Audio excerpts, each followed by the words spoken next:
अनोशो talk. भक्ति सूत्र number 7।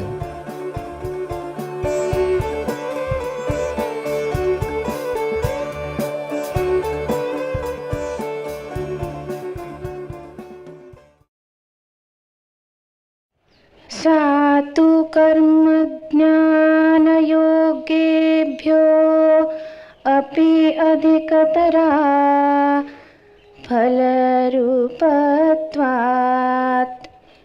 ईश्वरस्याप्यभिमानद्वेषित्वात् दैन्यप्रियत्वाच्च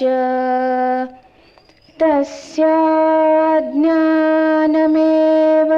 साधनमित्येके अन्योन्याश्रयत्वमित्यन्ये स्वयं फलरूपतेति ब्रह्मकुमाराः राजगृहभोजनादिषु तथैव दृष्टत्वात् न तेन राजपरितोषः क्षुधा शान्तिर्वा तस्मात् सैव ग्राह्या मुमुक्षुभिः।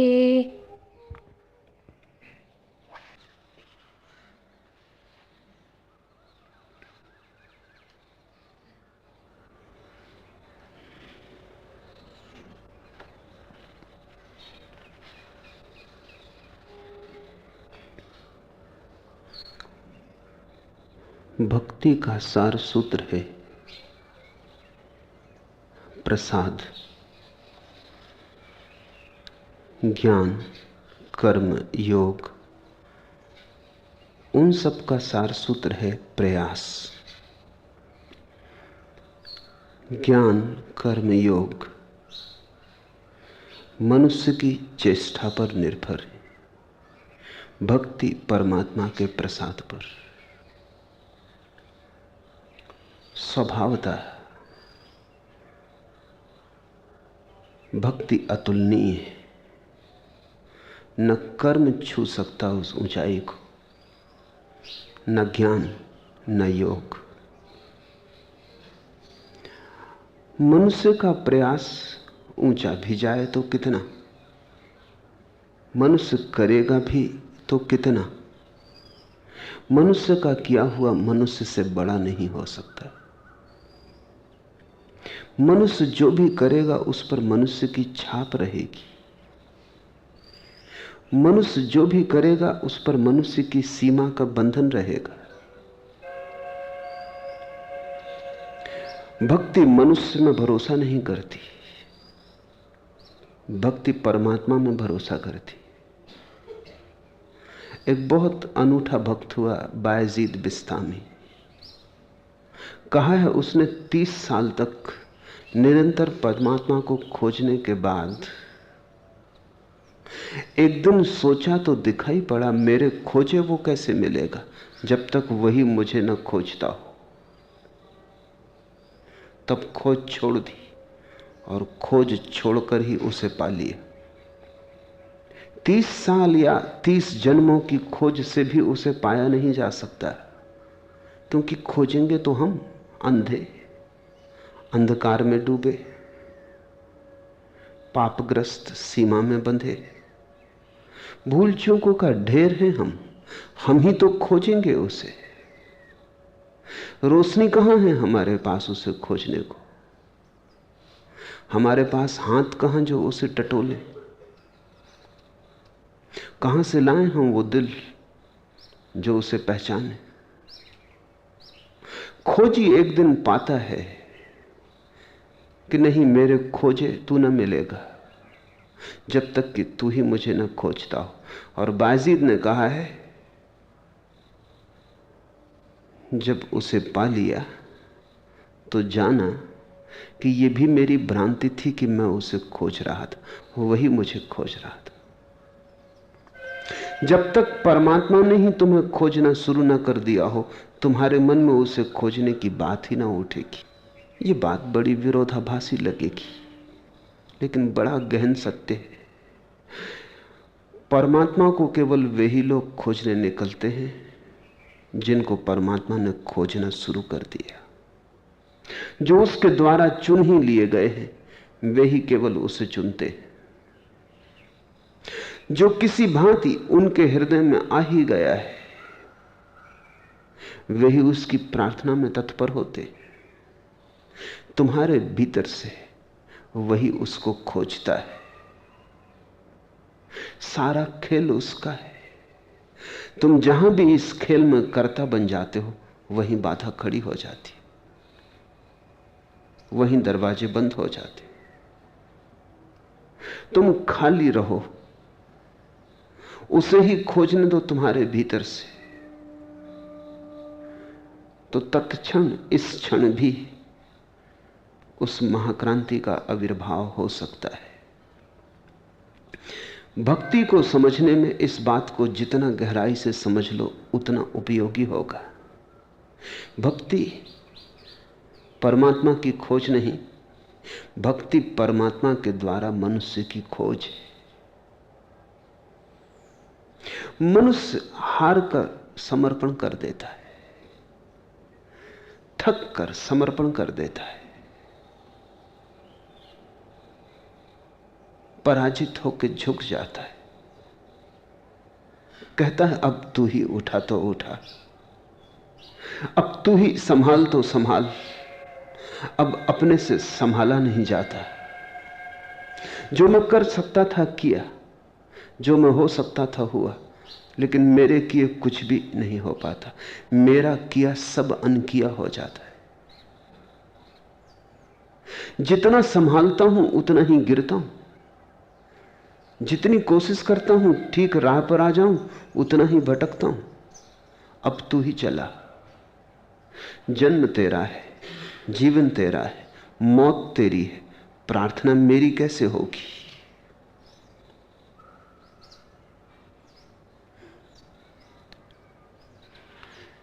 पहला सूत्र है आज, वह भक्ति, वह प्रेम रूपा भक्ति कर्म ज्ञान और योग से भी श्रेष्ठतर है। श्रेष्ठता यही है कि वो अनंत के द्वारा तुम्हारी खोज है। गंगा सागर की तरफ जाती है तो ज्ञान, तो योग, तो कर्म। जब सागर गंगा की तरफ आता है तो भक्ति। भक्ति ऐसे है जैसा छोटा बच्चा पुकारता है, रोता है और मां दौड़ी चली आती।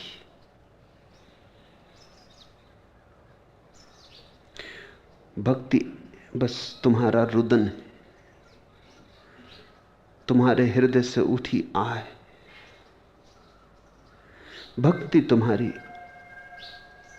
जीवन की सारी खोज की व्यर्थता का निवेदन है। भक्ति तुम्हारे आंसुओं की अभिव्यक्ति है। तुम कहीं जाते नहीं, तुम जहां हो वहीं ठिठक के रह जाते हो। एक सत्य तुम्हारी समझ में आ जाता है कि तुम ही बस गलत हो। तुम गलत करते हो ऐसा नहीं। कर्म योग कहता है तुम गलत करते हो, ठीक करो तो पहुंच जाओगे। ज्ञान योग कहता है तुम गलत जानते हो, ठीक जान लो, पहुंच जाओगे। योग शास्त्र कहता है तुम्हें विधियां पता नहीं, मार्ग पता नहीं। विधियां सीख लो, मार्ग सीख लो, तकनीक की बात है, पहुंच जाओगे।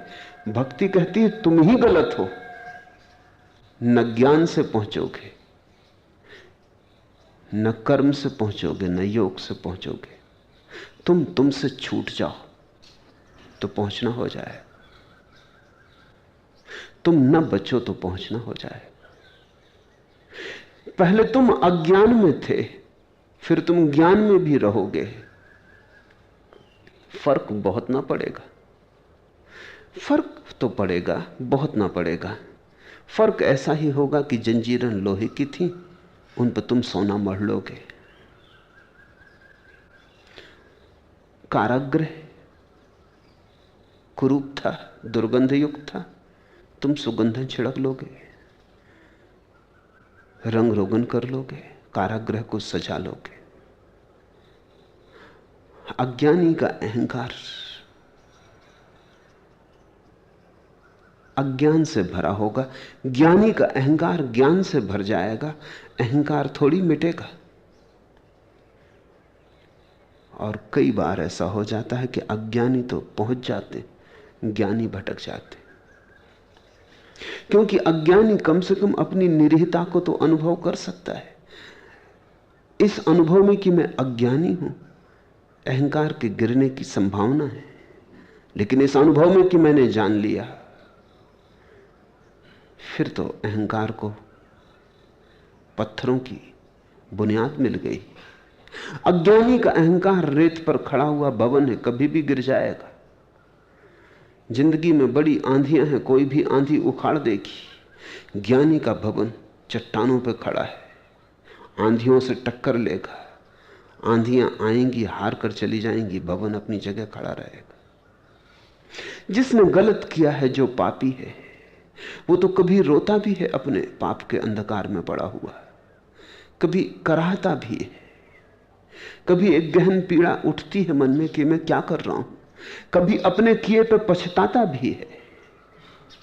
लेकिन जिसने पुण्य किया है, जिसने भले कर्म किए, मंदिर बनवाए, मस्जिदें बनवाई हैं, धर्मशालाएं खड़ी की हैं, लोगों की सेवा की है, अस्पताल खोले,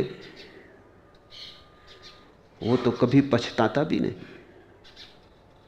और तुम जब तक पछताओगे ना, कैसे परमात्मा तुम में उतर पाएगा? जिसने पुण्य किया है वो तो अकड़ के चलता है, वो तो परमात्मा पर दावेदार है।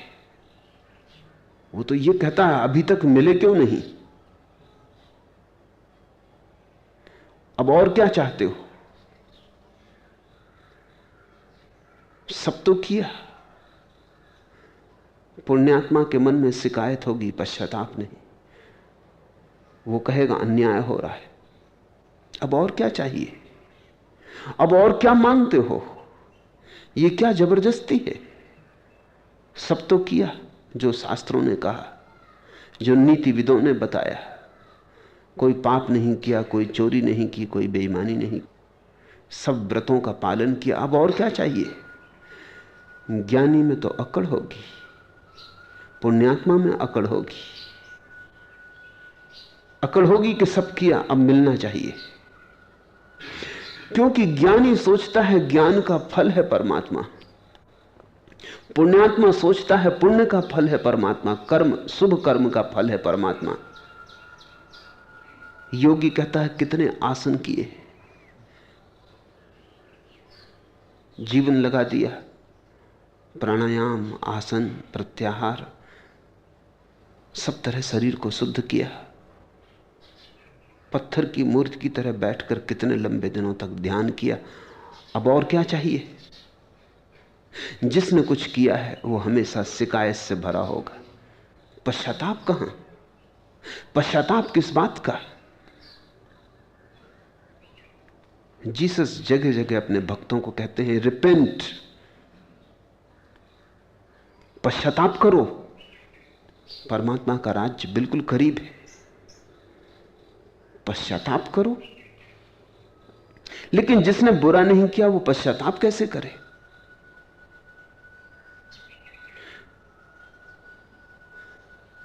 जिसने योग साधा वो पश्चाताप क्यों करे?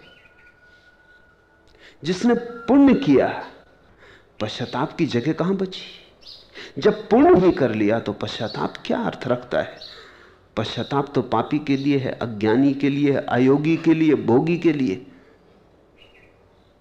योगी के लिए तो नहीं है। लेकिन जब तक तुम पश्चाताप न करो, परमात्मा नहीं, तो फिर पश्चाताप का क्या अर्थ हुआ? पश्चाताप का एक ही अर्थ है कि अब तक मैं करता था, यही पश्चाताप है। इसका पश्चाताप करता हूं कि अब तक मैंने सोचा कि मैं करता हूं, करता तू है। यही बुनियादी भूल हो गई। कभी सोचा पाप किया, कभी सोचा पुण्य किया, लेकिन करता मैं ही रहा। अहंकार मेरा ही सजा, संवारा मैंने अपने ही अहंकार को। मंदिर तेरे बनाए, लेकिन प्रतिमा मैंने अपनी ही स्थापित की। झुका तेरी प्रतिमा के सामने, लेकिन वो प्रतिमा मेरे ही हाथ का निर्माण थी। तुम फिर से गौर से मंदिरों में जाकर देखना, जिन प्रतिमाओं के सामने तुम झुके हो वहां प्रतिमाएं हैं या दर्पण है। दर्पण में अपनी ही तस्वीर देख के तुम झुकते हो। इसलिए हिंदू वहां झुकता है जहां हिंदू की प्रतिमा है, क्योंकि जब तक हिंदू की तस्वीर ना दिखाई पड़े वो झुकेगा नहीं। ईसाई वहां झुकता है जहां ईसाई की प्रतिमा है।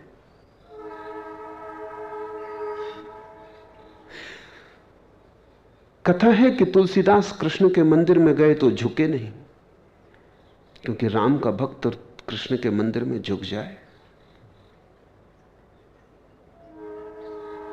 कहा कि मैं ना झुकूंगा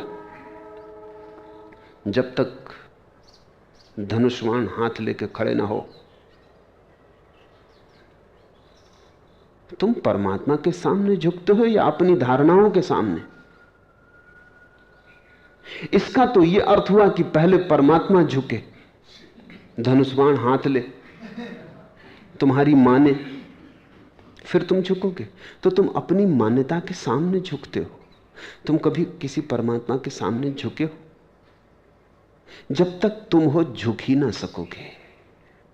तुम्हारा होना ही तो झुकना ना होने देगा। पश्चाताप किस बात का? पश्चाताप इस बात का कि अब तक मैंने कहा मैं हूं, आज कहता हूं नहीं, मैं नहीं हूं, तू ही है। अब तक मैंने प्रयास किए तुझे पाने के, और मेरे प्रयासों से मैंने तुझे नहीं पा सका। मेरे प्रयासों से ज्ञान मिल गया होगा, पुण्य मिल गया होगा, चरित्र मिल गया होगा, लेकिन तू नहीं मिला। प्रयास से मिलता ही नहीं। प्रयास से मिल जाए वो भी कोई परमात्मा है, क्योंकि तुम्हारे प्रयास से जो मिलेगा वो तुम्हारे प्रयास से छोटा होगा। प्रसाद से मिलता है। इसलिए नारद अनूठी बात कहते हैं, बड़ी गहरी बात कहते हैं। कर्म, ज्ञान और योग से भी श्रेष्ठतर है वो प्रेम रूपा भक्ति। कोई भक्ति का मुकाबला नहीं है। भक्ति कोई करने की बात नहीं। शब्द से भ्रांति होती, भक्ति से भी लगता है कुछ करना पड़ेगा। भक्ति में क्रिया है, कुछ करना, जैसे योग में कुछ करना, कर्म में कुछ करना, ज्ञान में कुछ करना, भक्ति में भी कुछ करना पड़ेगा। वहीं भूल हो जाती। भक्ति तो इस बात का अनुभव है कि मेरे किए कुछ होता ही नहीं। भक्ति तो अपने कृत्य की व्यर्थता का बोध है, पश्चाताप है। उस पश्चाताप में ही तुम गिर जाते हो, झुक जाते हो। ध्यान रखना, मैं नहीं कहता हूं कि तुम झुकते हो, झुक जाते हो। क्या करोगे, कैसे खड़े रहोगे जब सब किया अनकिया सिद्ध होता है? जब अपने पैर जहां भी ले जाते हैं वहीं संसार मिलता है, और जब अपनी आंख जो भी दिखाती है वही पदार्थ सिद्ध होता है, और जिसकी भी तुम प्रार्थना करते हो वही प्रार्थना आखिर में कामना सिद्ध होती है, वासना सिद्ध होती है। तो फिर क्या करोगे? ठहर जाते हो। खड़े होने की भी जगह नहीं रह जाती, खड़े होने का बल भी नहीं रह जाता।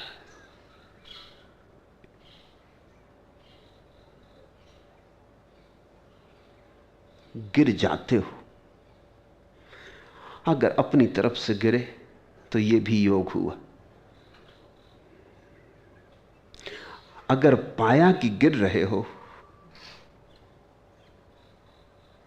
जैसे गिरना घट रहा है, झुकना घट रहा है, तो भक्ति हुई। भाषा के साथ अड़चन है, भक्ति भी कर्म बन जाती। भक्ति कर्म नहीं, इसलिए भक्ति की परम श्रेष्ठता है, क्योंकि भक्ति फल रूपा है। इसे समझें, यह बड़ा वैज्ञानिक सूत्र है। पानी को भाप बनाना हो तो आंच पर रखो, कारण मौजूद कर दो, कार्य घटेगा। जब 100 डिग्री गर्मी हो जाएगी, पानी भाप बनने लगेगा। पानी ये नहीं कह सकता कि आज भाप बनने की मनसा नहीं, कि आज थोड़ी सर्दी ज्यादा है, आज नहीं बनते, या आज मन उदास है, या कुछ। पानी कुछ कर नहीं सकता। कारण उपस्थित हो गया तो कार्य होगा। बीज बो दो, अंकुर निकलेंगे। ज्ञान, कर्म और योग की मान्यता यह है कि परमात्मा भी ऐसे ही मिलता है। कारण मौजूद कर दो, कर्म कार्य होकर रहेगा। योगी कहता है इतने नियम पालन कर लो, ये अष्टांग योग है, ये 8 अंग है, ये पूरे कर लो, परमात्मा को मिलना ही पड़ेगा। जैसे 100 डिग्री पे पानी गर्म होता है, ऐसे अष्टांग योग पूरे होने पर परमात्मा मिलता है। कर्म योगी कहता है इतने इतने पुण्य कर लो, 5 महाव्रत हैं, इनका पालन कर लो, अहिंसा है, अचोरी है, अस्तेय है, अपरिग्रह, सत्य है, इनका पालन कर लो।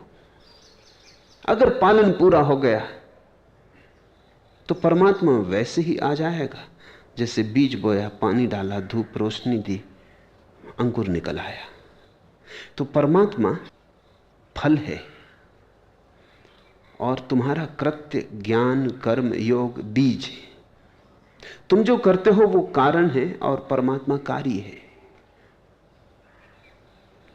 भक्त ऐसा नहीं देखते। भक्त कहते हैं तुम कुछ भी करो। परमात्मा परम स्वतंत्रता है, तुम्हारे कृत्य से बंधा हुआ नहीं।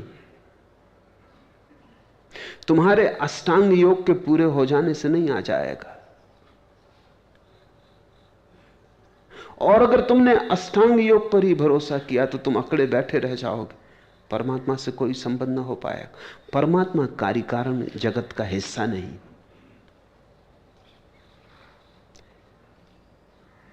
परमात्मा का अर्थ है समग्र, और सब चीजों के कारण है, समग्र का कोई कारण नहीं हो सकता।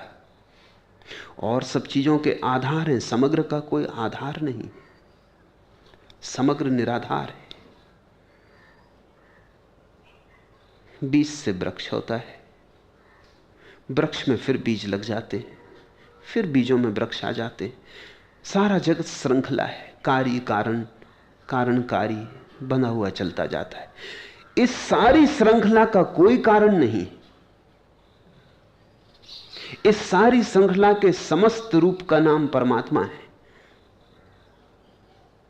तुम पृथ्वी पर टिके हो, पृथ्वी सूरज के आकर्षण पर टिकी है, सूरज किसी और महासूर्य के आकर्षण पर टिका होगा, लेकिन सारा अस्तित्व कहां टिका है? सारा अस्तित्व कहीं भी नहीं टिक सकता, क्योंकि इसके बाहर कुछ भी नहीं है जिस पर टिक जाए। तो सारा अस्तित्व तो निराधार है।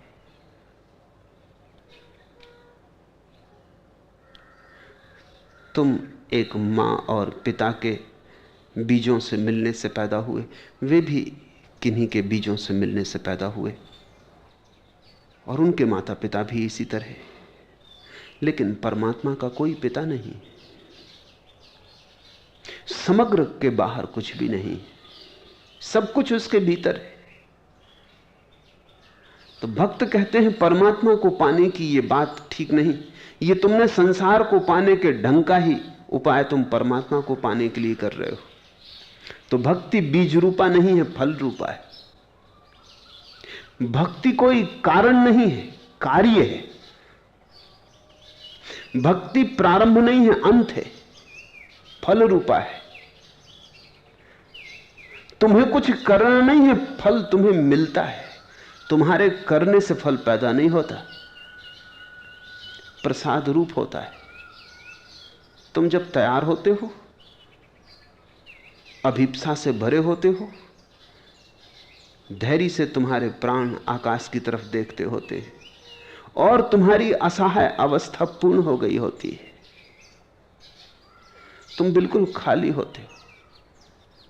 तुम्हारे खालीपन में भक्ति उतरती, भगवान उतरता है। ध्यान रखना, भक्त ये कहता है कि ये तुम्हारे किसी कारण से नहीं उतरता है, वो अपनी अनुकंपा से उतरता है, वो अपने प्रसाद से उतरता है, वो उतरना चाहता था इसलिए उतरता है। इसलिए भक्त शिकायत नहीं कर सकता। न उतरे तो भक्त ये नहीं कह सकता कि मैंने सारी व्यवस्था पूरी कर दी है, तुम आए क्यों नहीं, दावा नहीं कर सकता। कभी ऐसी घड़ी भक्त के जीवन में नहीं आती जब वो ये कह दे कि मेरी कोई शिकायत है। शिकायत को तो अर्थ ये हुआ कि मैंने 100 डिग्री पानी गर्म कर दिया, पानी भाप क्यों नहीं बन रहा है, मैंने अपनी तरफ से सब पूरा कर दिया, अब अन्याय हो रहा है। इसे थोड़ा ख्याल में लेना। जिन लोगों ने कर्म, ज्ञान और योग पर बहुत जोर दिया, धीरे धीरे उन्होंने परमात्मा की बात ही छोड़ दी, क्योंकि कोई जरूरत ही नहीं रह जाती। महावीर कर्म का भरोसा करते हैं तो परमात्मा को इंकार कर दिया, कोई जरूरत नहीं, क्या जरूरत है। 100 डिग्री जब पानी गर्म होता है तो पानी भाप बनता है, इसमें किसी परमात्मा को बीच में लेने की जरूरत क्या है। प्रसाद का सवाल कहां है। तुम कार्य पूरा कर दो, परिणाम आ जाएगा। तुम बीज बो दो, फल लग जाएंगे। परमात्मा को बीच में लेने की जगह कहां है। किसी परमात्मा की कोई जरूरत नहीं। पतंजलि ने परमात्मा को भी एक साधन बना लिया, साध्य नहीं। ज्ञानियों ने, योगियों ने, पुण्यकर्ताओं ने परमात्मा को छोड़ ही दिया, जरूरत ही ना मालूम पड़ी। वो परिकल्पना व्यर्थ है, उसके बिना ही हो जाता है, हमसे ही हो जाता है, उसकी कोई जरूरत नहीं। भक्ति का शास्त्र कहता है हमसे कुछ भी नहीं होता, हम ही बाधा हैं। जहां हम खो जाते हैं वहीं होना शुरू होता है। वह भक्ति फल रूपा है, बीज नहीं है उसका कोई जो तुम बो दो, कोई कारण नहीं है जो तुम तैयार कर लो, प्रयास कर लो, प्रयत्न कर लो। नहीं, तुम्हारे हाथ में कोई उपाय नहीं कि तुम उसे खींच लो। तुम्हारा निरुपाय हो जाना ही, तुम्हारा असहाय हो जाना ही, तुम्हारा पछताना, तुम्हारा छाती पीट के रोना, तुम्हारा आंसू में जार जार बह जाना, तुम्हें एक प्रतीति हो जाए कि मैं ही अब तक उपद्रव का कारण था, मेरे प्रयास ही अब तक उपद्रव के कारण थे। फिर फल ही उपलब्ध होता है। ज्ञान साधन है, भक्ति साध्य है। ज्ञान मार्ग है, भक्ति मंजिल है। ज्ञानी को चलना पड़ता है, योगी को चलना पड़ता है। भक्त सिर्फ पहुंचता है, चलता नहीं। भक्त सबसे बड़ा चमत्कार है। इसलिए अगर महावीर को समझना हो कोई अड़चन नहीं है। महावीर को समझना हो तो वैज्ञानिक व्यवस्था है। पतंजलि को समझना हो तो कोई दुर्बोध बात नहीं, दुर्गम बात नहीं, सीधा सीधा गणित है। लेकिन मीरा बेबूझ, चैतन्य को पकड़ पाना संभव नहीं। भक्त की कोई कथा साफ नहीं हो पाती। तुम योगी से पूछ सकते हो तुमने क्या किया, कैसे परमात्मा पाया, तो वो अपनी कथा बता सकता है कि ये मैंने किया, इतने उपवास किए, इतना प्राणायाम किया, इस तरह अष्टांग योग साधे, इस तरह समाधि तक पहुंचा। एक एक कदम साफ है, सीढ़ी दर सीढ़ी उसकी यात्रा है। उसके रास्ते पर मील के पत्थर लगे, रास्ता है, वो कुछ कह सकता है। मीरा से पूछो कैसे पाया, मीरा टिटकी खड़ी रह जाएगी। वो कहेगी मैंने पाया, ये बात ही ठीक नहीं, मिला। पाने वाले की कोई कथा नहीं, पाने वाला शून्य है। सारी कथा परमात्मा की, सब कथा भगवत कथा है। भक्त की कोई कथा नहीं। भक्त बेबूझ है। अगर मीरा और महावीर सामने खड़े हो तो महावीर से तो तुम राजी हो जाओगे, तुम कहोगे इन्होंने इतना किया फिर पाया। समझ में आता है मीरा ने क्या किया, कौन सी साधना की मीरा ने।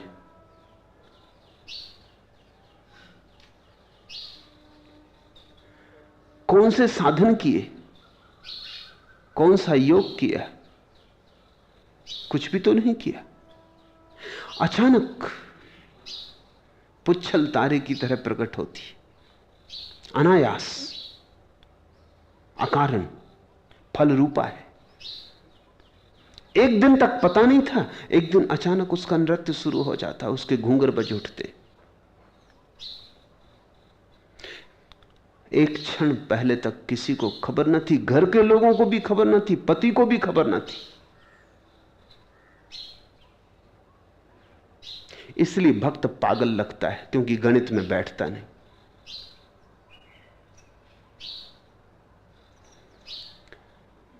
अनायास है, अकारण है। एक दिन अचानक मीरा नाच उठी। किसी ने ना जाना कैसे ये नाच पैदा हुआ। इस नाच के पीछे कोई कार्य कारण की श्रृंखला नहीं, ये पुच्छल तारे की तरह प्रकट होता है। इसकी कोई भविष्यवाणी नहीं की जा सकती और अतीत में लौटकर इसका कोई निर्वचन नहीं हो सकता। समय की धारा में समय के बाहर से कोई उतरता है, फल रूपा है। तुम वृक्ष के नीचे विश्राम करते थे और फल गिर गया तुम्हारे ऊपर। न तुमने बीज बोए थे, न तुमने वृक्ष संभाला था, न तुम्हें पता है कि वृक्ष है, तुम्हें बस फल मिल गया।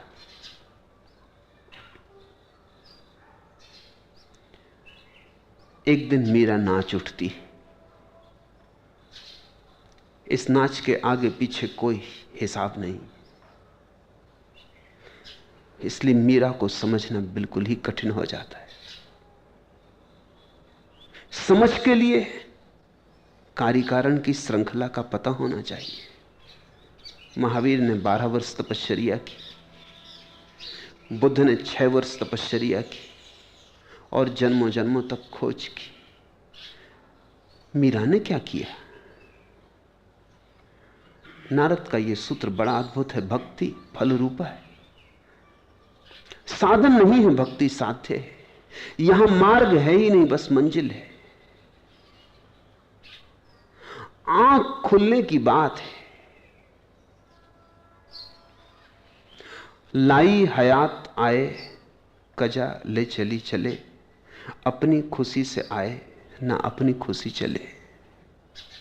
जिसको यह समझ में आ गया कि लाया परमात्मा आए, ले चला चले, श्वास चलाई चली, श्वास रोकी रुक गई, न अपनी खुशी से आए न अपनी खुशी चले।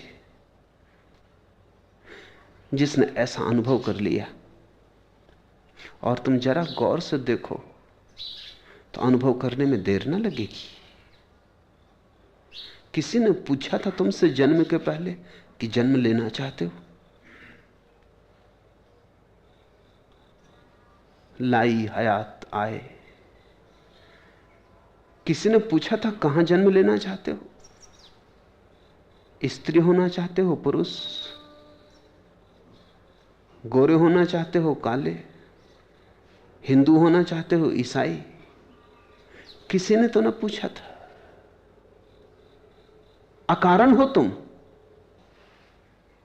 तुम्हारे होने के पीछे तुम्हारी मनसा तो नहीं, तुम्हारी आकांक्षा तो नहीं। श्वास चलती है जब तक चलती, जिस दिन नहीं चलेगी क्या करोगे तुम? गई श्वास बाहर और न लौटी तो क्या करोगे तुम? गई तो गई। लाई हयात आए, कजा ले चली चले, अपनी खुशी से आए ना अपनी खुशी चले। ऐसा जिस दिन तुम्हें जीवन का सार दिखाई पड़ जाए, उस दिन भक्ति की शुरुआत हुई। उस दिन तुम करीब आने लगे प्रसाद के। और जिस दिन ऐसा अनुभव तुम्हें हो जाएगा कि तुम नहीं हो, कोई और हाथ तुम्हें लाया, कोई और हाथ तुम्हें चलाया, कोई और ही सारी कथा को संभाले हुए। उस दिन क्या बोझ, कैसी चिंता।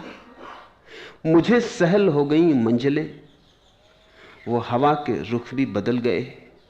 तेरा हाथ हाथ में आ गया कि चिराग राह में जल गए। तुम जब तक हो तब तक अंधेरा है, तुम मिटे कि चिराग जले। तुमने जिस दिन ये भ्रांति छोड़ी कि मैं चल रहा हूं, उसी दिन तुम पाओगे उसका हाथ सदा से तुम्हें चला रहा है। उसका हाथ तुम्हारे हाथ में है। परमात्मा को हमने कभी खोया थोड़ी है, खो देते तो फिर मिलने का कोई उपाय नहीं था। जो खो जाए वो परमात्मा नहीं, जिसे हम खो सके वो हमारा स्वभाव नहीं। उसे हमने कभी खोया नहीं है, विस्मरण किया है, भूल गए हैं। घड़ी भर को झपकी लग गई है, याद उतर गई है। हाथ तो अब भी उसका हमारे हाथ में। कुछ करना नहीं है उस हाथ को पाने को, सिर्फ अपनी भ्रांति छोड़नी। भक्ति फल रूपा है। ज्ञान कहता है कुछ करना है, अज्ञान को मिटाना है, ज्ञान को लाना है, बड़ा उपक्रम है। इसलिए ज्ञानी में अकड़ होती, उसने किया इतना, अकड़ स्वाभाविक है। वो कहता तुमने क्या किया, हम वर्षों ज्ञान इकट्ठा किए। योगी वर्षों तक साधता है, इसलिए योगी की अकड़ स्वाभाविक है। पुण्यात्मा महात्मा हो जाता है, कितना करता है, कितनी सेवा, कितने पुण्य कर्म, अकड़ स्वाभाविक है। भक्त में अकड़ नहीं हो सकती, क्योंकि भक्त की बुनियाद ही यही कि हमने किया ही नहीं कुछ, तू जो करवाया वही हुआ।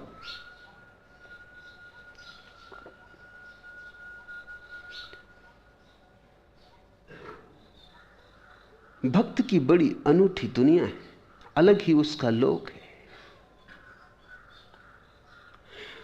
गणित का नहीं, विज्ञान का नहीं, तर्क का नहीं, प्रेम का, प्रार्थना का, परमात्मा का। वहां सभी कुछ उल्टा है। वहां बीज के पहले फल है, वहां मार्ग के पहले मंजिल है। वहां तुम्हारे करने से कुछ भी नहीं होता, तुम्हारे ना करने से सब हो जाता है।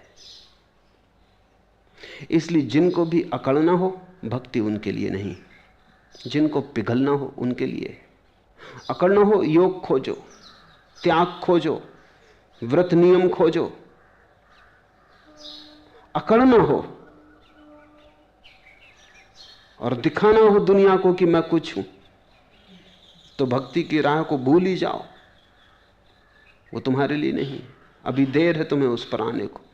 लेकिन अगर ये समझ में आना शुरू हो गया हो कि अपने किए कुछ भी ना हुआ, चले बहुत पहुंचे कहीं ना, दौड़े बहुत जब आंख खोली तो पाया वहीं खड़े, जब तुम्हें ऐसी अनुभूति होने लगे तब तुम भक्ति के लिए परिपक्व हुए। क्योंकि ईश्वर को भी अभिमान से द्वेष है और दैन्य से प्रिभाव है। यह सूत्र बड़ा कठिन है। इसे तुम अपनी तरह सोचोगे तो मुश्किल में पड़ जाओगे। ईश्वर को भी अभिमान से द्वेष भाव है।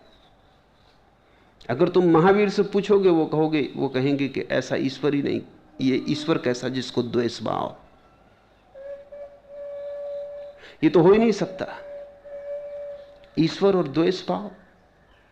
कि महावीर की परिभाषा में तो जब द्वेष मिट जाता है तभी कोई ईश्वरत्व को उपलब्ध होता है। और दैन्य से प्रिय भाव है, तो इसका तो अर्थ हुआ कि उसके भी पक्षपात है। नहीं, अगर ऐसा देखा तो सूत्र से तुम चूक गए। सूत्र का मतलब कुछ और है। सूत्र का संबंध ईश्वर से नहीं है, सूत्र का संबंध तुमसे है। ऐसा समझो कि कोई कहे कि जब वर्षा होती है तो वर्षा को गड्ढों से लगाव है, पहाड़ों और शिखरों से द्वेष भाव है। तो मतलब क्या होगा? मतलब इतना ही होगा कि जब वर्षा होती है तो गड्ढों में भरती है, पहाड़ खाली रह जाते, क्योंकि पहाड़ पहले से ही भरे, वहां जगह ही नहीं, और जगह चाहिए, गड्ढे भर जाते हैं, झीलें बन जाती हैं। गिरती है वर्षा पहाड़ों पर, उतर आता है पानी गड्ढों में, झीलों में। इस सूत्र का इतना ही अर्थ है कि अगर तुम अभिमान से भरे हो तो परमात्मा तुम में न उतर सकेगा, लाख चेष्टा करे उतरने की, लाख चेष्टा कर रहा है, लेकिन तुम पहले से ही भरे हो, जगह नहीं, रिक्त स्थान चाहिए थोड़ा। तुम्हारे अहंकार के कारण तुम्हारे सिंहासन पर जगह नहीं, तुम ही बैठे हो, तुम उतरो सिंहासन से तो परमात्मा बैठ सके। और दैन्य से प्रिभाव है, इसका कुल अर्थ इतना ही है कि तुम झील गड्ढे की तरह हो जाओ ताकि परमात्मा तुम्हें भर दे, तुम खाली हो जाओ ताकि तुम भर दिए जाओ।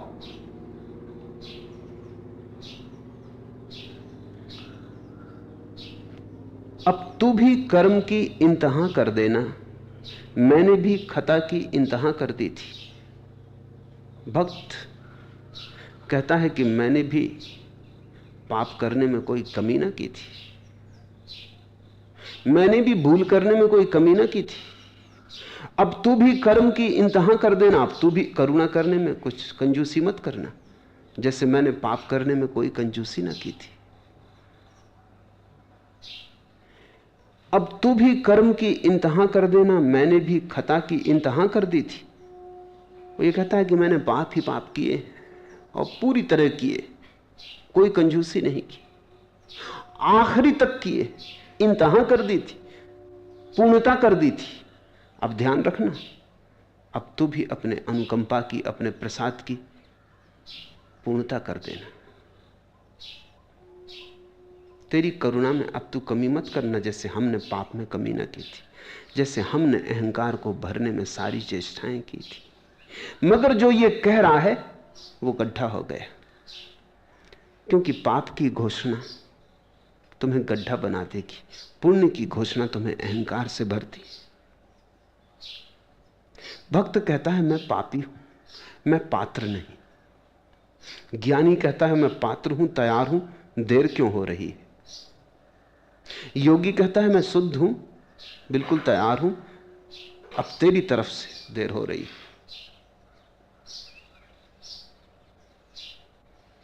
भक्त कहता है मैं बिल्कुल तैयार नहीं हूं,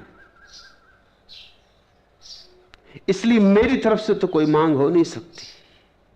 इतना ही कह सकता हूं कि पाप करने में मैंने कोई कमी ना की थी, मुझसे बुरा आदमी खोजे ना मिलेगा जैसे मैंने पाप करने में कमी ना की, क्योंकि पाप ही मैं कर सकता था और मैं कर क्या सकता था। अब तू करुणा में कमी मत करना, क्योंकि तू करुणा ही कर सकता है और तू कर क्या सकेगा। भक्त अपने को अपात्र घोषित करता है, यही उसकी पात्रता है। असफल घोषित करता है, यही उसकी सफलता है। हारा हुआ घोषित करता है, यही उसकी विजय है।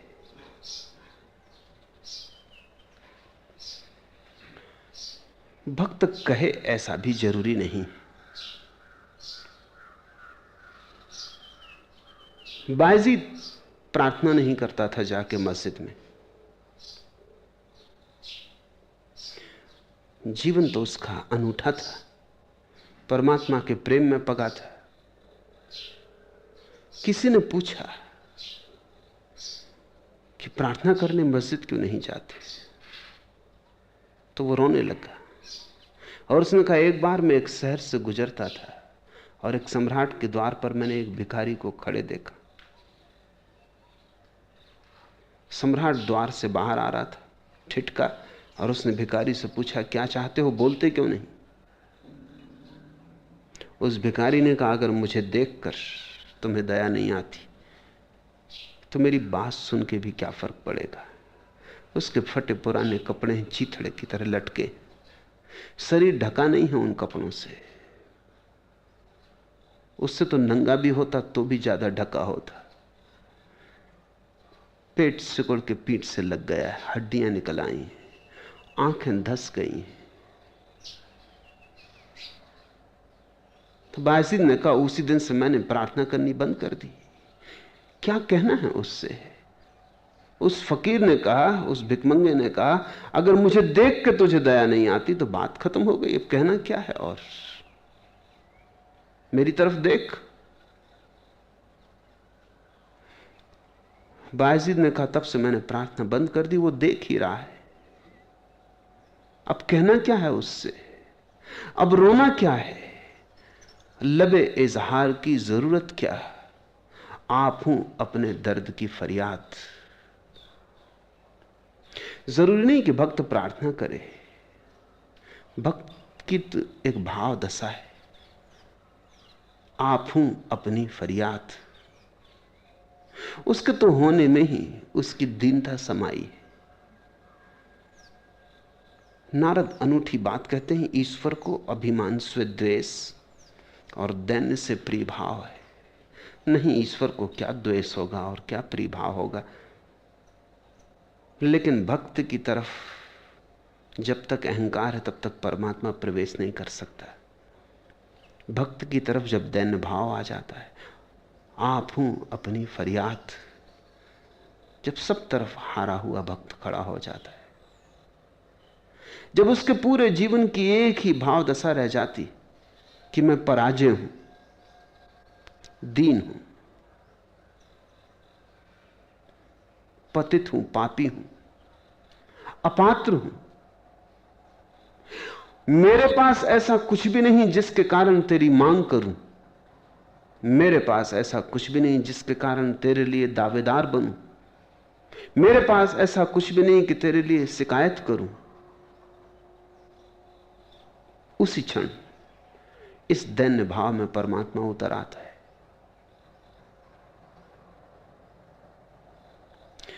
जीसस का वचन है कि जो आत्मा से दरिद्र, पुअर इन स्पिरिट, उन्हीं को परमात्मा का मिलन होता है। सोचें, ध्यान करें इस पर। आत्मा से दरिद्र, पुअर इन स्पिरिट। शरीर से दरिद्र होना बहुत आसान है। तुम घर छोड़ दो, मकान छोड़ दो, परिवार छोड़ दो, वस्त्र त्याग दो, नग्न खड़े हो जाओ, लेकिन जितना तुम बाहर छोड़ते जाओगे उतने भीतर अकड़ बड़ी होती जाएगी। तो बाहर से तो तुम दरिद्र हो जाओगे, भीतर बड़ी अकड़ हो जाएगी। जैन मुनियों को देखो, जैन मुनि किसी को हाथ जोड़ के नमस्कार नहीं कर सकता, वो नियम के विपरीत है। वो सिर्फ आशीर्वाद दे सकता है, नमस्कार नहीं कर सकता। क्यों? क्योंकि वो त्यागी है। त्यागी और नमस्कार करे भोगियों को, असंभव। तो ये आत्मा की दरिद्रता ना हुई। ऊपर से भला इसने दरिद्र का वेश पहन लिया हो, 2 जोड़ी कपड़े रखता हो, कुछ और इसके पास ना हो, भिक्षा मांग के जीता हो, लेकिन इसकी अकड़ तो देखो। ये भिखारी नहीं है। इसके भिकमंगेपन में बड़ा अहंकार है। मैंने इतना त्यागा है। तो अगर तुम जैन मुनि को नमस्कार करो तो वो आशीर्वाद दे देता है, हाथ नहीं जोड़ सकता तुम। जीसस ने कहा आत्मा की दरिद्रता, तो ये तो बाहर का धन छोड़ के भीतर का धन पकड़ लिया। ये तो बाहर का अहंकार छोड़ के भीतर का अहंकार पकड़ लिया। ये तो पाना ना हुआ, खोना हो गया उल्टा। ये तो पहुंचना ना हुआ, मंजिल से और दूरी हो गई। ध्यान रखना, पहले तुम बाहर की दुनिया में धनी होने की कोशिश करते हो, जब वहां हार जाते हो तो तुम भीतर की दुनिया में धनी होने की कोशिश करने लगते हो। तुम्हारा योग, तुम्हारा ज्ञान, तुम्हारा कर्म फिर तुम्हें भीतर धनी बनाने लगते, तो तुम चूकते ही चले जाते हो। बाहर का धन इतना खतरनाक है तो भीतर का धन तो और भी खतरनाक होगा। बाहर की अकड़ इतनी बुरी है तो भीतर की अकड़ तो और भी बुरी होगी। परमात्मा तुम्हारे परम दैन्य भाव में उतरता है। इस सूत्र को गलत मत समझ लेना। परमात्मा को तुम्हारे दैन्य भाव से प्रेम नहीं है, लेकिन तुम्हारे दैन्य भाव में ही उतरना हो सकता है।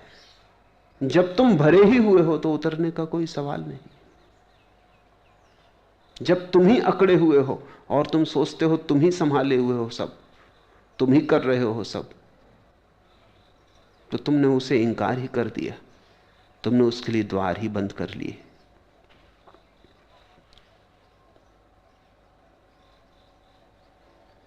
जोश बिसाते शौक में मर्ग है असल जिंदगी, बाजिए इश्क जीत ले बाजिए उम्र हार कर।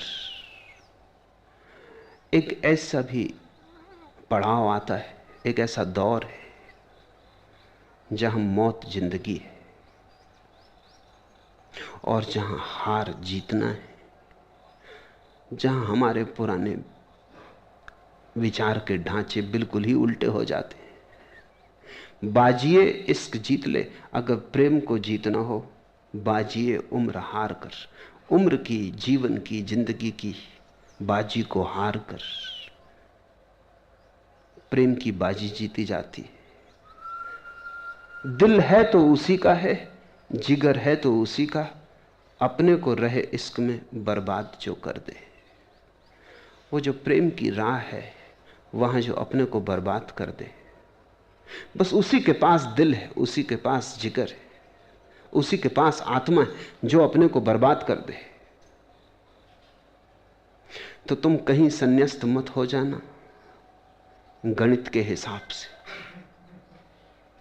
तुम कहीं लोभ के ही हिसाब में त्याग मत कर देना, कहीं तुम्हारा सन्यास, तुम्हारा धर्म, तुम्हारी होशियारी ही ना हो। अगर होशियारी हुई तो तुम चूक जाओगे, क्योंकि तब तुम पात्र बनने लगोगे, और जिसके मन में यह ख्याल उठा कि मैं पात्र हूं, वो दीन ना रहा, उसने आत्मा की दरिद्रता खो दी। दीन बनो, मिटो, हारे हुए जियो। ये जीतने का वहम बहुत दिन पाल लिया, छोड़ो ये बीमारी।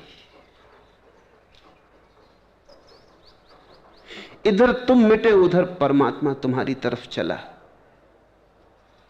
जैसे जैसे तुम मिटे वैसे वैसे वो तुम्हारी तरफ आता है। जिस दिन तुम पूरे मिट जाते हो, अचानक पाते हो वो सदा से वहां था, तुम्हारी मौजूदगी के कारण दिखाई नहीं पड़ता था। तुम ही हो पर्दा तुम्हारी आंख पर। आंख तो देखने में समर्थ है, तुम्हारे कारण देख नहीं पाती। दृष्टि धुंधली है तुम्हारे कारण, अंधी है तुम्हारे कारण। तुम जरा आंख से हट जाओ, निर्मल होने दो आंख को, खाली होने दो आंख को, शून्य होने दो आंख को, तब परमात्मा के सिवाय और कोई भी दिखाई नहीं पड़ता है। भक्ति का साधन ज्ञान है, ऐसा किन्हीं आचार्यों का मत है। गलत है मत, आचार्यों का होगा,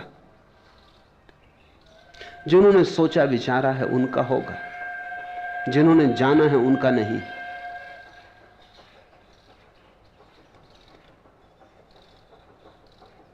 भक्ति का साधन ज्ञान है, नहीं। ज्ञान से कभी कोई भक्त हुआ? जितना जानोगे उतने अभक्त होते जाओगे। ज्ञानी तो धीरे धीरे परमात्मा को इंकार करने लगता है, हजार ढंगों से इंकार करता है। ज्ञान साधन नहीं है भक्ति का, बाधा है। और किन्हीं दूसरे आचार्यों का मत है कि भक्ति और ज्ञान परस्पर एक दूसरे के आश्रित है, वो भी गलत है।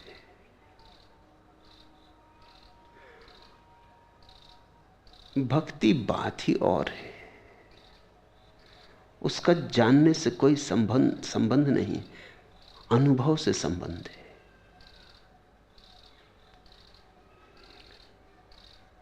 सनत कुमार और नारद के मत से भक्ति स्वयं फल रूपा है, लेकिन नारद कहते हैं ये दोनों बातें ठीक नहीं।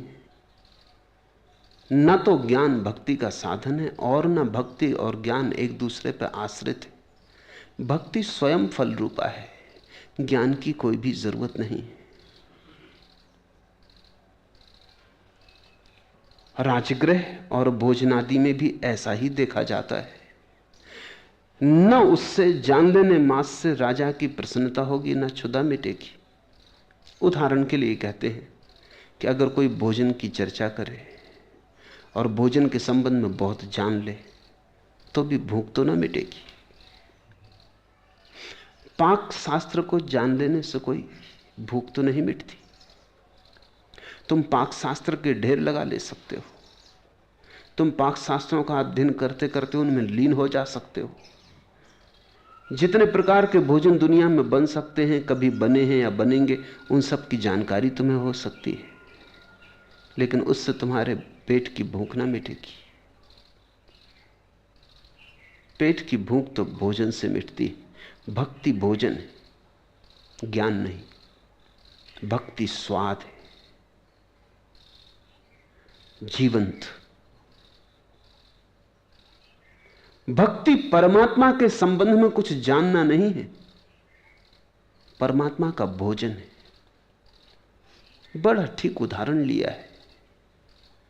जीसस जब विदा होने लगे अपने शिष्यों से, मरने की घड़ी करीब आई, सूली लगने को हुई, तो उन्होंने रोटी के टुकड़े तोड़े और अपने शिष्यों को दिए और कहा कि ये रोटी मैं हूं, तुम रोटी नहीं खा रहे, मुझे मेरा भोजन कर रहे हो।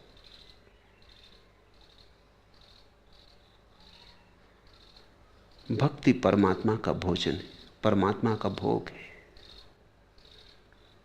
भूख तो भोग से मिटेगी,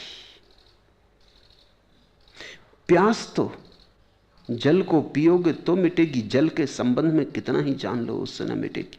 परमात्मा के संबंध में जानना परमात्मा को जानना नहीं है।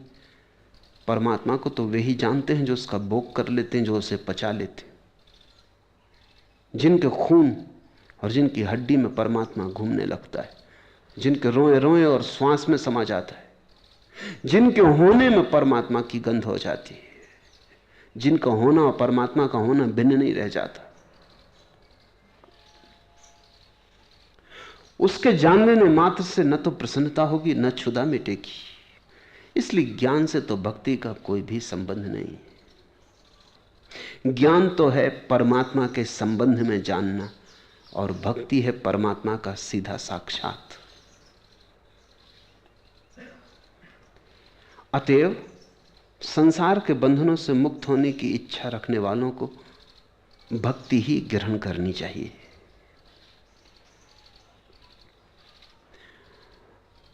जो वस्तुतः मुमुक्षु है, इस शब्द को थोड़ा समझ लें। कुछ लोग हैं जो केवल कुतूहली, जो परमात्मा के संबंध में ऐसे पूछते जैसे छोटे बच्चे पूछते कि दुनिया को किसने बनाया। तुम कह दो परमात्मा ने, तुम कह दो कुछ भी आबासा, वो फिक्र नहीं करते, वो अपने भूल गए, बात खत्म हुई, खेल में लग गए। उन्होंने वस्तुतः जानने के लिए पूछा ही न था। एक खुजलाहट थी, एक कुतूहल उठा था, किसने बनाया। ना भी जवाब देते तो भी कुछ परेशान होने वाले न थे वो, उन्हें जवाब से कुछ लेना देना भी न था। एक क्यूरियोसिटी थी, एक कुतूहल था। 100 में से 90 लोग तो जो ईश्वर की बात करते हैं कुतूहली होते। वो कुछ जीवन दांव पे लगाना नहीं चाहते। ऐसे ही अगर मुफ्त में कुछ जानकारी मिल जाए तो ठीक, कुछ बदलना ना पड़े, कुछ करना ना पड़े, कुछ होना ना पड़े, ऐसे ही कुछ जानकारी मिलती हो तो क्या हर्ज है। कुतूहल से कोई धार्मिक नहीं होता। कुतूहल के बाद एक दूसरा वर्ग है जिज्ञासु का। वो जानना चाहता है, वस्तुतः जानना चाहता है, लेकिन बस जानना चाहता है। कुतूहली तो जानने में भी बहुत उत्सुक नहीं है। ऐसे ही पूछ लिया था, सतह की बात थी, एक ख्याल आ गया था। ख्याल की कोई जड़ें नहीं है उसके भीतर। जिज्ञासु के भीतर ख्याल की जड़ें, ऐसे ही ख्याल नहीं आ गया। ख्याल कई बार आता है, ऐसे आया गया नहीं है, स्थायी निवास हो गया है। पूछता है, प्रयोजन है, जानना चाहता है, लेकिन बस जानना चाहता है, उससे आगे नहीं जाना चाहता। उसके आगे मुमुक्षु है। मुमुक्षु का अर्थ है जानना ही नहीं चाहता, जीना चाहता है। जानने से क्या होगा? अगर ईश्वर है तो अपने को बदलना चाहता है, अगर परलोक है तो अपने जीवन में क्रांति लाना चाहता है, अपने को दांव पर लगाने को तत्पर है। नारद कहते हैं, अतएव संसार के बंधनों से मुक्त होने की इच्छा रखने वालों को भक्ति ही ग्रहण करनी चाहिए, क्योंकि भक्ति भोजन है। संस्कृत का सूत्र जब भी अनुवादित किया जाता है तो कुछ ना कुछ चूक होती। हिंदी में अनुवाद है, अतएव संसार के बंधनों से मुक्त होने की इच्छा रखने वालों को। संस्कृत का सूत्र केवल इतना ही कहता है, बंधनों से मुक्त होने की इच्छा रखने वालों को। संसार की कोई बात नहीं है, बंधनों से मुक्त होने की। इसे थोड़ा समझें। बंधन संसार है, स्मरण रखें, बंधन मात्र संसार है। मोक्ष का भी बंधन हो तो संसार हो गया।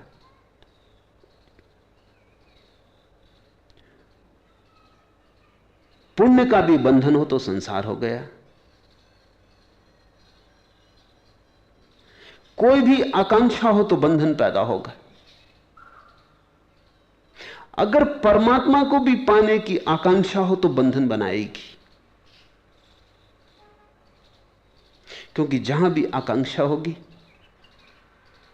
वहीं स्वतंत्रता छीन हो जाएगी। जब कोई आकांक्षा नहीं रह जाती तो बंधन समाप्त होते हैं। और ऐसी घड़ी तो तभी आती है जब परमात्मा से मिलन हो जाए। इसके पहले ऐसी कोई घड़ी नहीं आती।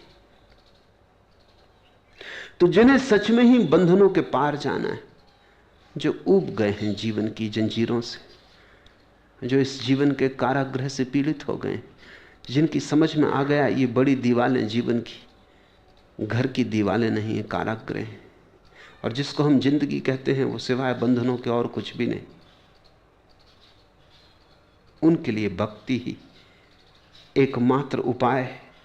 ए तायरे लाहुती, उस रिज्क से मौत अच्छी जिस रिज्क से आती हो परवाज में कोताही। उस जिंदगी से मौत अच्छी। किस जिंदगी से? जिस जिंदगी से उड़ान में बाधा पड़ती हो, आकाश छोटा होता हो, जिस रिज्क से आती हो परवाज में कोताही, उड़ने में रुकावट आती हो। जहां जहां रुकावट है वहां वहां गौर से देखना, तुम अपनी ही किसी वासना को खड़ा हुआ पाओगे। जहां भी तुम्हारे पंख अड़ते हैं, अटकते हैं, गौर से देखना, वहीं वहीं तुम पाओगे कोई आकांक्षा, कोई अपेक्षा, कोई वासना, कोई मांग पंखों पर बंधन बन गई है। तुम्हारी जंजीरें तुम्हारी ही वासनाओं की जंजीरें, किसी और ने ढाली नहीं, किसी और ने तुम्हें पहनाई नहीं। और जिस दिन तुम्हें यह दिखाई पड़ जाए उस दिन तुम्हारी जंजीरें ऐसे ही पिघल जाती जिससे तेज धूप में बर्फ पिघल जाए, सुबह के सूरज में ओस के बूंद उड़ जाएं। ऐसी ही तुम्हारी जंजीरें उड़ जाती। परमात्मा को बिना कुछ और मांगे, बिना कुछ और चाहे अपने को समर्पित कर देना। यह मत कहना कि मैं परमात्मा को भी चाहता हूं, उतनी चाह भी तुम्हारे परवाज में कोताही ले आएगी। तुम इतना ही कहना कि मैं अपने को परमात्मा में छोड़ने को तत्पर हूं। मांग कुछ भी नहीं, मिटाना है, क्योंकि सब मांग अहंकार की मांग है। हर मांग अहंकार की मांग है। तुम ये भी मत कहना कि मैं परमात्मा को चाहता हूं, क्योंकि उतनी चाह में भी तुम अपने को परमात्मा से ऊपर रख रहे हो। तो परमात्मा विषय वस्तु हो गया। कभी तुम धन चाहते थे, अब परमात्मा चाहते हो, लेकिन चाहने वाला बड़ा रह जाएगा। तुम इतना ही कहना कि अब बहुत चाहत करके देख ली, अब अपने को छोड़ना है, मिटाना है। इस मिटाने में ही भक्त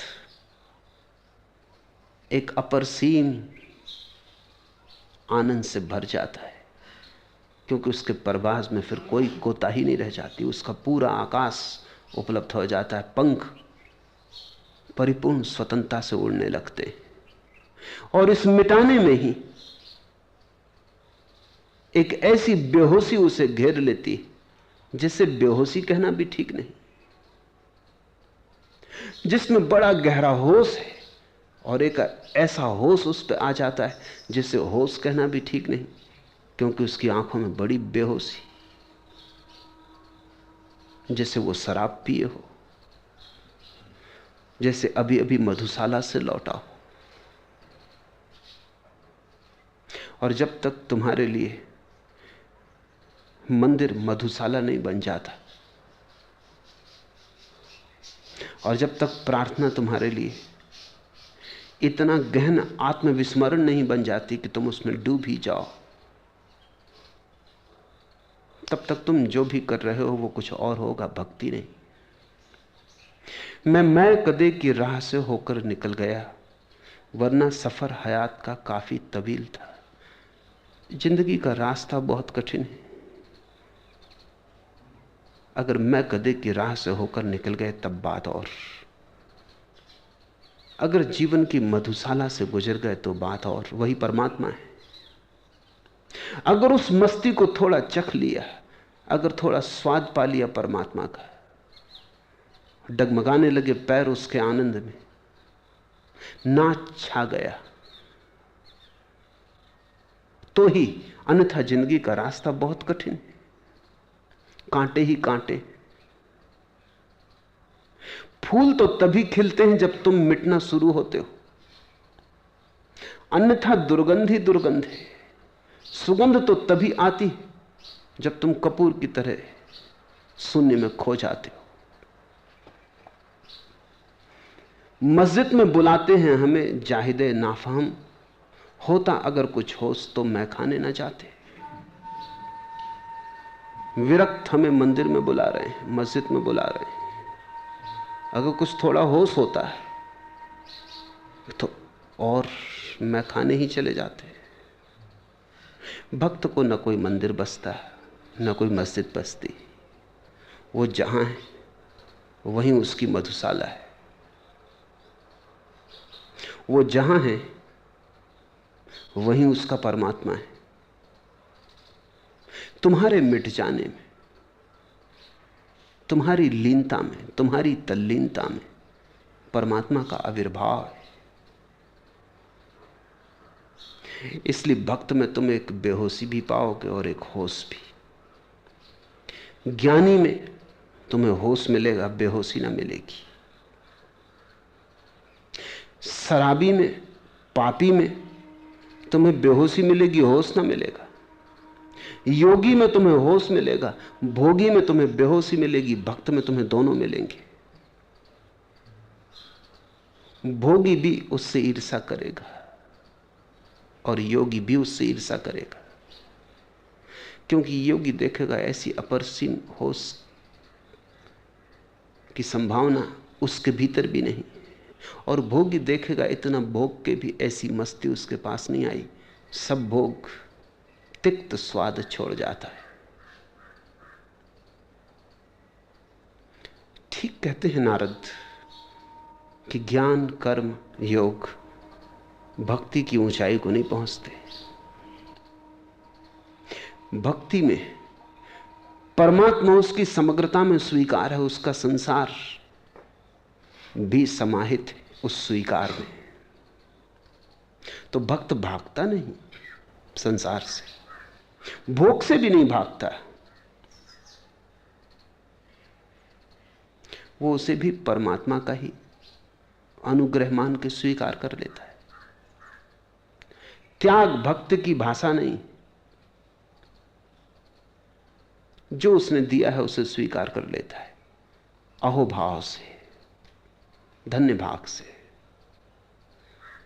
तो भक्त के जीवन में एक अनूठा संवाद है, उसकी बेहोशी में होश है, उसकी होश में बेहोशी है,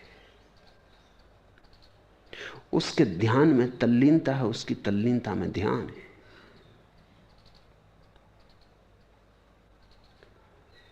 भक्त आखिरी समन्वय है, आखिरी सिंथेसिस। मस्जिद में बुलाते हैं हमें जाए दे नाफहम, होता अगर कुछ होश तो मैं खाने ना चाहते। डूबता जाता है परमात्मा के रस में, खोता जाता है अपने बूंद को उसके रस के सागर में। और जब बूंद सागर हो जाती है तो उसकी मस्ती का क्या कहना। जब बूंद आकाश को छूती तो उसकी मस्ती का क्या कहना। भक्त में तुम रस पाओगे, योगी को सूखा पाओगे। भोगी में रस मिलता है लेकिन दुर्गंध युक्त, भक्त में तुम रस पाओगे और सुगंध युक्त। भोगी संसार को परमात्मा समझ लेता है और परमात्मा को त्याग देता है। योगी परमात्मा को संसार के विपरीत समझता है, इसलिए संसार को त्याग देता है। भक्त परमात्मा और संसार को एक ही मानता है। सृष्टा और सृष्टि एक है, इसलिए न कुछ त्यागता न कहीं भागता। इस परम बोध में कि सृष्टा अपनी सृष्टि के रोए रोए में समाया है, भक्त में योग और भोग का मिलन हो जाता है। वो परम संगीत है, उससे ऊपर कोई संगीत नहीं। आज इतना ही।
The responses to sutras and voice recording on this audio format are the copyright of Osho International Foundation.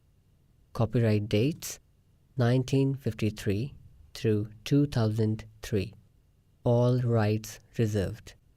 Reproduction in any media is prohibited.